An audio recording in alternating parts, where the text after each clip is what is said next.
Thank you so much, Tom. So, I love when things just seem to fall into place. My son, Danny, who's here tonight, lives a few blocks away. We were on a walk. We walked right past this bookstore. Turned out a friend of mine had already written an email introduction introducing me to the owner of the bookstore, who lives, can't make this up, 4 houses down from my other son. In fact, this morning, as I was walking my granddaughter to school, there she was. It was 7:45 in the morning. I had not run into her at all since the one day I had met her many months ago here at the bookstore, and there she was outside of her house. And so when we were leaving to come to this event tonight, my granddaughter said, "Why are you taking the car? You should just walk. It's right up the street." I said, "No, not the event." Anyway, Jen, who owns this store, and it's such a great gathering place and really a community hub, said to me, "Yeah, let's do an event, but I want you to pair up with another author." And I love the idea. There are a number of themes in my book, and one of them is about women or people, but let's be real, women who do too much, who feel the need to continue to do. It's never enough, right? You gotta be the best this, the best person in the workplace, the best mother, the best spouse, the best daughter, all of that. And so I looked at the She Writes Press catalog. It's the publisher with which I'm published, and they publish only women, 50 in the fall, 50 in the spring, and looked for books and authors, and wrote to the publisher and said, "Is there anyone you know in the LA area who would be a good fit?" And she said, "Absolutely." And it's Beth. So this is the first time Beth and I are meeting, but we've spoken on the phone, and I am not a doctor. Beth is a doctor. So Beth will tell you why the things I'm saying actually do make some sense. And she's also a doctor of challah, as I've... Indeed. So let's start off. I'm just going to ask you some questions. And Great. I think this is on. You were a doctor. You were on the fast track. Yes. Something shifted. Yes. What was that? So about 15 years ago, something shifted, maybe a bit longer. I am a physician and I'm a mom of 3 kids. And when our kids were really little, it was quite difficult. I was working full-time at the Cleveland Clinic then, and it was a lot. It was a lot. The term physician burnout didn't exist yet in the lexicon commonly, but I think I was burned out in hindsight, and I was trying to do everything, as you mentioned, and it was actually kind of fun. I did enjoy being supermom, but it came at a huge cost. It came at a big cost to me personally. And at the risk of some hyperbole, this loaf of white bread saved my life, I think. The first time I made it, I stopped. I just stopped at the kitchen counter, and there I was. And it was magical. And I kept doing it, and here we are. What led you to stop? I had to get hit by a car as a pedestrian. No, I know. I'm glad you didn't. Yes.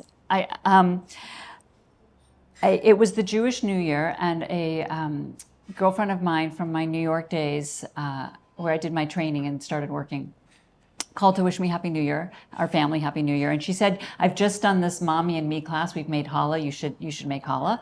And I was like, "That's so cute, but like, no. I mean, there's yeast and I can barely get out the door in the morning and brush my teeth and like get the kids, like, no." And she kept talking about how simple this was. And it's the recipe that's in the book. It's still the one I use every week. It's what you guys can try later. I did make some to bring. It's 6 ingredients in a bowl. It's really quite simple. And that's what made me stop, when she convinced me to try it once. And I did. And I wasn't worrying about picking up Legos, and I wasn't worrying about signing permission slips and laundry and all the things one worries about at home. And I wasn't worrying about my patients, and I wasn't answering a beeper. I just spent 20 minutes trying to mix flour and sugar in a bowl. And I called her 4 times that afternoon. It's a little embarrassing in hindsight, but I stopped. And how did that then change your life? It felt so good that I wanted more of it. And so I began to I began rearranging my Fridays to carve out that half an hour That's all it takes. to make the dough. Yeah. Then you let it rise, then you quickly braid it, you bake it. But my actual involvement is not that much. There are lots of complicated challah recipes. I don't do complicated for anything. So this is very simple. I only let it rise once. It's very basic. It works. And my favorite axiom in life is perfect is the enemy of the good, right? So if it's not perfect this week, I'm trying it again next week anyway. It's Shabbat. It's every Friday. How lucky are we, right? So it's okay. It's okay. Wonderful. So I'll tell you a little bit about my story. Youngest child of the family and didn't quite feel like I fit in.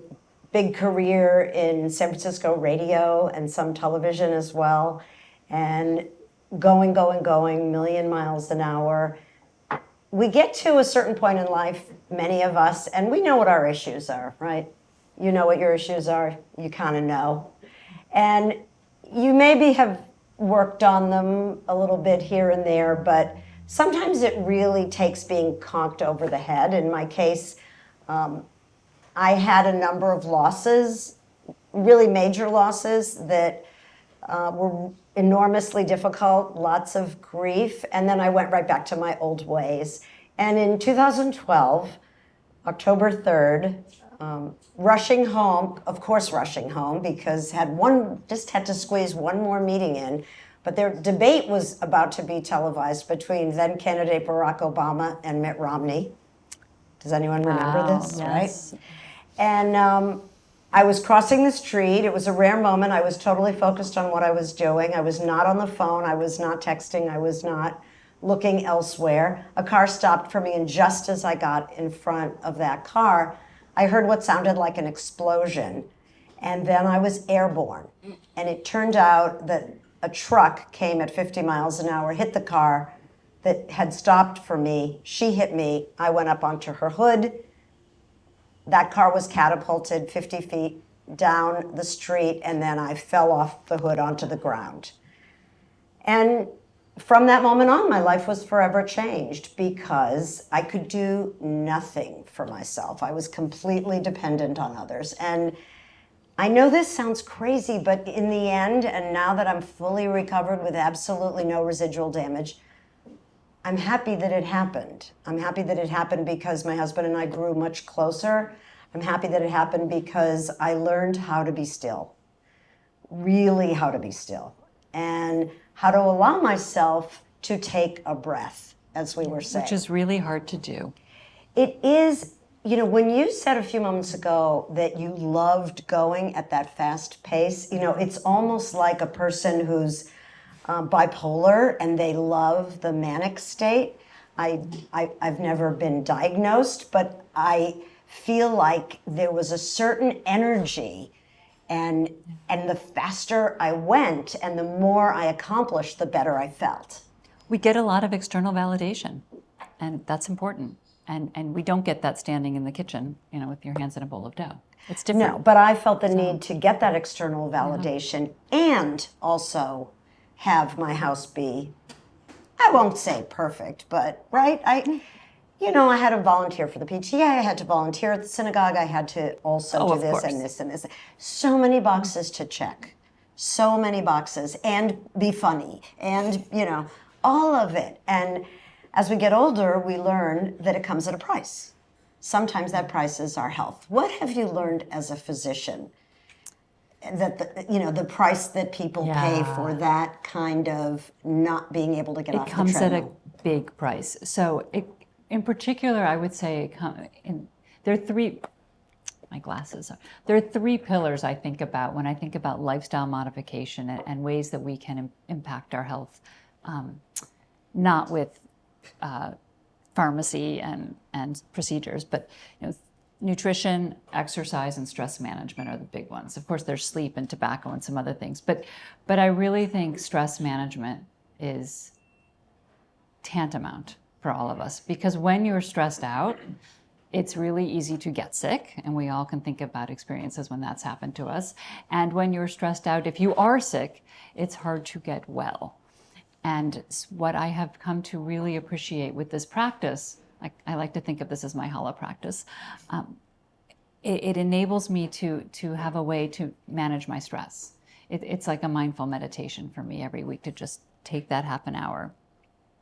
And then I see the benefits. But I certainly see the benefits in my practice, those who have a way to manage their stress, whether it's yoga or meditation or whatever, and those who don't. And there's a significant difference. Are people more stressed now than ever before? Oh, yes. I think so. I mean, I'm sure every generation says this. I'm sure that our parents, I mean, if I called my mom later, I'm sure she would give me an example from, 30 years ago. But I think right now, since the pandemic especially, and now with what's going on in the world, it's just a difficult time. And also, I think people being available 24/7. Yes. That has changed it, right? Having cell phones, having social media, everybody's nodding, right? The fact that you're never off. You're never really off. Which is a great thing about making challah. I'm going to interject for a minute, because if your hands are in a bowl of dough, you cannot be on your phone. Oh, sure you can. You can have your headphones on. You can touch your watch. I mean, but I don't have one of those. Yes. You're a wise woman, wiser than I am. No, but I can't be holding, it's over there, but I mean, I can't be holding my phone. And that's helpful, because I am completely attached to that thing. We all are. Yeah. We all are. It's crazy. And we have grandchildren now who ask for it, and they used to watch the iPad during their meals, and their parents made a rule now: no iPad during meals, no iPad during the week. And life is so much calmer and richer, and the kinds of conversations that are happening around the home are better. So I think unplugging is key. Yeah. We're both Jewish. We both write about Jewish life and Jewish tradition and Jewish wisdom in our books. And this idea of stopping once a week, you certainly don't have to be Jewish to do this, but to take a day, a Sabbath, I mean, what a gift to give yourself, right? To say, not only do I not have to work, I can read, I can give back, I can listen to music, I can go outside, go for a walk. You're giving yourself a tremendous gift that, for some of us, comes with our heritage. I mean, we were born with this gift. Yeah. So one of the other things that I write about is how to get through the toughest times in life, because they are inevitable, right? We're all going to experience loss. We're all going to experience illness, if not ourselves, people we love, injury, failure, relationships will end, jobs will end. This is tough stuff. So what kinds of tools can we manage to put in our own little tool chests so that we have ways to cope? And again, for me, I learned this by necessity when I was lying there unable to do anything else. But part of it came just automatically. As I was flying through the air onto the hood of this car, my first reaction was, really? Losing my mother, my sister, and my brother in a 4-year period wasn't enough? Universe, God, whatever, now this. I'm being hit by a car. And a nanosecond later, I said, okay, let's do this. And I don't know where that came from exactly, but I think it somewhere deep in my DNA. I'm the grandchild of people who left persecution in Europe for a better life, and there's strength there. And I know many of us, come from immigrants. That's what America's made up of. And so part of it, I think, was just in there. And then part of it was this: if this is the challenge that I'm being handed right now, I'm going to do it. And so I started saying, I can do this. I can do this. I can do this. I can do this. And I didn't believe it at the beginning. But after saying it a million times, I started believing it. And then I started thinking about how we give ourselves messages all the time. How many of you here have ever said, who do you think you are? You're not good enough, right? You think you can do this job, or that you're good enough for this person in a relationship, but really, and I think we can just as easily give ourselves positive messages, and it's empowering. And if you say it enough, you start to believe it, right? When you see patients, Beth, who have great outcomes, who manage to move through adversity better than others, what do you think it is that helps them to get there? I think it's probably a combination of things. I think there's some internal, as you're pointing out, there's the ability to reframe, to rethink how you see things. And I think it's the external, it's the community, and it's the support around as well. It's another reason I like making Challah. It's about the community. I think we have to foster a sense of community, especially now. I mean, in good times and in bad times, we all need support. But I think especially now, and I see it with patients those who have that, I think, do well. That was a big difference for me. Family, friends, community, people for whom I had been there were then there for me. And I realized during that time that there were changes I wanted to make in my life, and one was to have more time so that I could show up for people, because if you're working constantly and you're overcommitted, I feel like if there were a support group for this, hi, my name is Joanne, and I'm overcommitted. And I still do it because it's who I am. But I've carved out a lot more time and space to, for instance, be able to do yoga and take a hike on a given day, not to have to choose between the two. It's important. And gratitude is the other big one. When things are really, really lousy, to be able to stop and say, okay, what is it that I'm grateful for at this moment? And in my case, it was, I was going to be not making my income for a period of time because I was laid up for so many months that I couldn't work, and the sick leave ran out, and the disability was, paltry. But I wasn't going to lose my house. We were still going to be able to eat. Everything would be okay. I was lucky enough to have a spouse who was there to help take care of me, children who showed up and helped to take care of me, friends who cooked meals and walked my dog because I couldn't be left alone at all. So gratitude was another big one. Are there still changes that you want to make in your life, or have you made them all now? And Oh no, Challah's not the only thing. Well, Challah is definitely up there, but no, I think that's one of the great things about all of this is I've learned it's a journey, right? It's just, and we're on a journey, and I'm still on it. Great. So before we allow you guys to ask questions, we're each going to read a little bit from our books. Really little, because you know how that can get when authors just read on and you want to fall asleep. So this is just from the very end, and it's kind of sharing what I learned. I've learned so many things over these past 10 years, from what it means to grow in a relationship to how to support a loved one through troubling times. I'm still learning to think before speaking, but I'm pausing more and more to let the moments unfold. I've come to know that there are some things we can control, but that most things we can't. Pain is inevitable. Given my osteoporosis, I will probably go on to break bones, become ill in one way or another, require treatment, grieve losses, lose sleep in fear. It's inevitable. But through everything, I've learned to exercise patience in a whole new way, to not give in to despair, to trust that love and goodness will accompany even the worst conditions, and to hold on to love like a life raft. I can and should take good care of my precious body so it will continue to serve me well beyond my 60s, but I know that even if I eat well and exercise, if I give back, show empathy, make people laugh, work hard, and go easy on myself, bad things may happen. I honor the memory of my parents and my siblings by loving their children and grandchildren, by hosting family events, attending every gathering with enthusiasm, and honoring the unique qualities of every child. I share my knowledge, whatever wisdom I've acquired of life, of language, of writing, and of Judaism with the young ones in our family.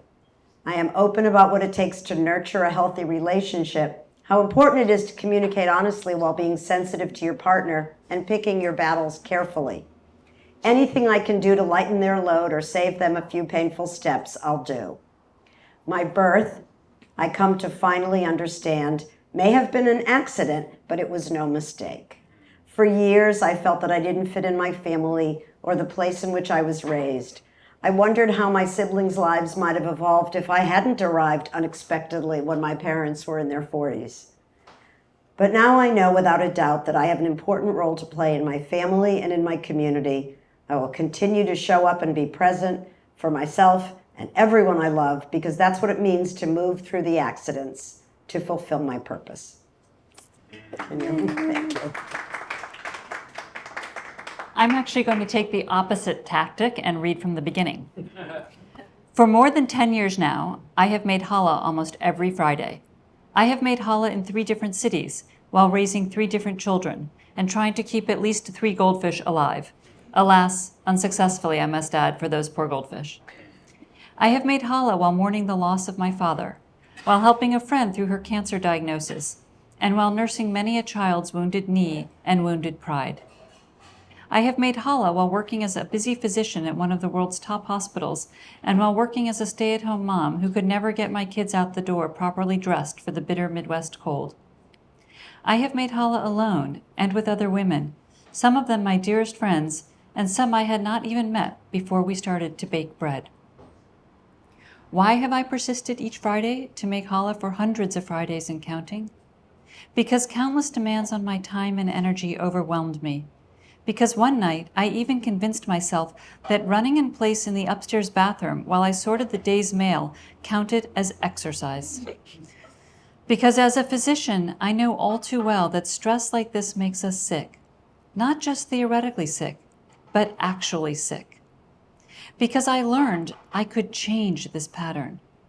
In taking this time each Friday to sink my hands in a bowl of dough, I learned that I could stop for a half an hour and breathe while I cracked eggs and measured flour. I could stop and make something nutritious and delicious with my own hands, and in the process, I could reconnect with myself and with other women. I could find some happiness in this mixed-up, fast-paced world. I could, in other words, be present. And, drumroll, so can you. I wrote this story as part memoir, part cookbook, and part manifesto. I wrote this for all the women who are carrying a myriad of responsibilities and not even taking a few minutes to stop and smell the rising yeast. It started for me one Friday morning when it was unclear whether I was going to be okay, and now it has sustained me for a full 10 years. This book is my recipe for how to do it, how to make the bread and take the time you need to be truly well. I used to just prescribe medications such as calcium channel blockers and beta blockers. Now, I also prescribe baking challah. Don't think you have time for a few minutes to bake bread? Maybe you have a mandatory meeting, a work commitment, a child to pick up, an errand to run. I get that. I have all that on my calendar too. But I also know that you can figure this out, and that once you do, you will be amazed at what getting your hands in a bowl of dough each week will do for you. It will impact your body, your spirit, your friendships, and your family. It will get you to slow down, to chill out, to tune in. It will change things at the exact level I suspect they need to be changed. So take a breath, open up your cupboard, get out your bowl, grab the 6 ingredients, and start mixing. Oh, and take another breath.